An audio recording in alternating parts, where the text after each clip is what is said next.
Hey, what's up everybody? I'm Dan with Spark, and today I'm going to be going over what I keep in my photography bag.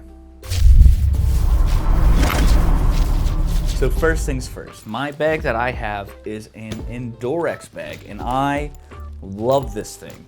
It's completely out of canvas, has tons of compartments and bags, has an upper half where you can keep personal items, lower half where you can keep whatever really, and I absolutely love it. So let's jump into it. If we open up the very top here, we get a little drawstring type looking bag, and inside of it, I keep my Sennheiser PXC 550 headphones. Now, these are the greatest headphones I have ever had in my life. I recommend them to everybody. They're wired and wireless, Bluetooth capable.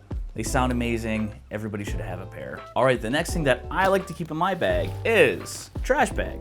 Well, it can have a couple different reasons. Well, if I'm on a shoot and we need trash, I got a trash bag on hand. But really, it's if it starts raining or whatnot. I'm not too sure if this bag is weather sealed or not. I really don't think it is. So, just in case it is, whip out the trash bag, wrap it up, we're good to go.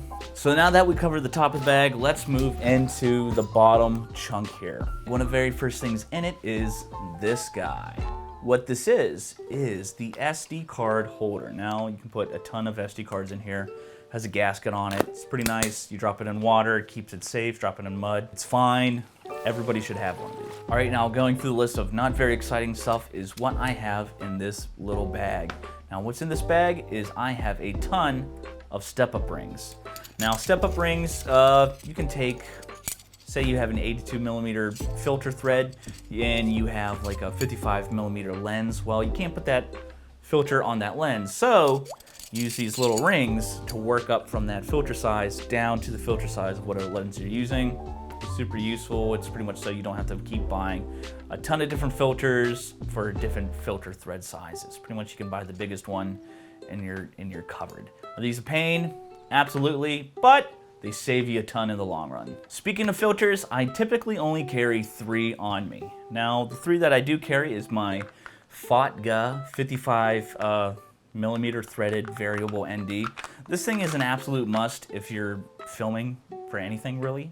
Absolute must. If you want to film with a lower aperture, you need to get one of these. 2 other filters that I have the Tiffen 72 millimeter Ultracon. It's the Ultracon 3. I don't use this filter very often, but when I do, I love the results. It's an extremely stylized look, style that I like a lot. I want to start getting to use this more, but we'll see. The very last filter I have is the Tiffen 82 millimeter Black Pro Mist 1/8. This thing is an absolute powerhouse of a filter. If you don't know what it does, definitely look it up, but pretty much what it does is it takes your highlights and it blooms it, kind of giving you a little bit of a vintage feel, a vintage look. I love this thing. It makes your footage that's too sharp, kind of just softens it a bit, makes it a little bit more pleasing on the eyes. I love it. Everyone should have one of these in their kit.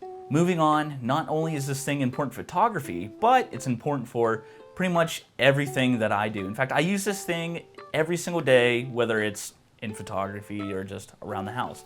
And it would be this guy right here. This is the Leatherman Super Tool 300.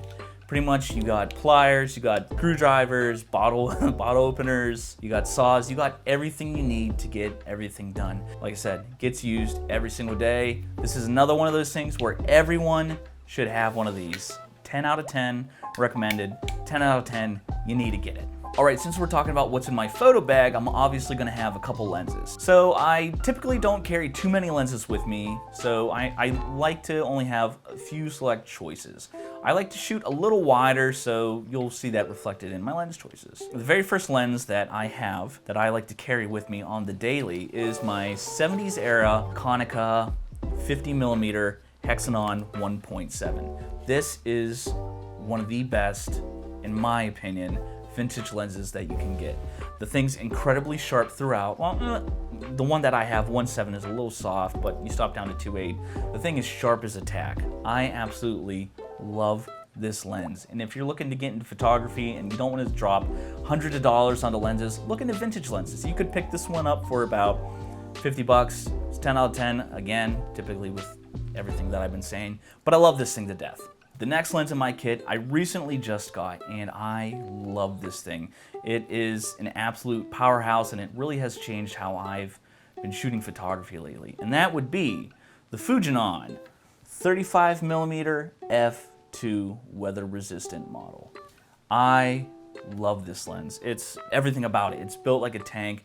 It's tiny. It's an extremely tiny lens, so it's really nice for being discreet whenever you're trying to shoot in public places, let's say. What I really like about it, kind of like my old vintage lens, is the aperture control is on the lens itself. Like, so it really has that vintage feel to it. I love this lens. Again, like I'm rating everything 10 out of 10. I'll give this a 10 out of 10 too. So since I shoot video all the time, I gotta carry an external monitor with me.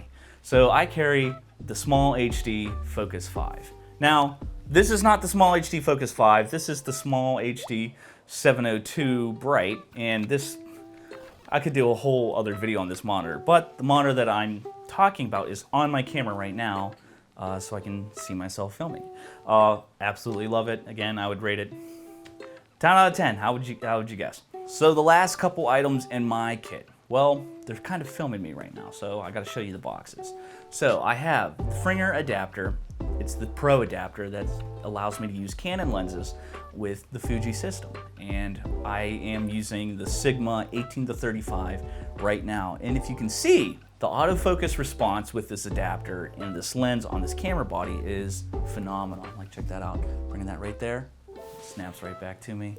Bring it right there, comes right back to me. So lastly, let's talk about the camera. The camera that I use is the Fujifilm X-T4. Like I said, I gotta show you the box again because I'm using it to film myself right now. And this camera is amazing. It's really changed how I look at photography. And I gotta recommend it to everybody. If you're looking to get into photography, check out the X-T4. It's a great alternative from Sony to Canon. I used to shoot nothing but Sony and Canon, so I went from full frame to a crop sensor. Now, was it a little intimidating? Yes, but the images that come out of this is phenomenal. The video that comes out of this is phenomenal. Couldn't recommend it enough. But that is what I am keeping in my photography bag in 2020. If you'd like to tell us what you're keeping in yours, go ahead and leave some comments below, and I'll catch you later.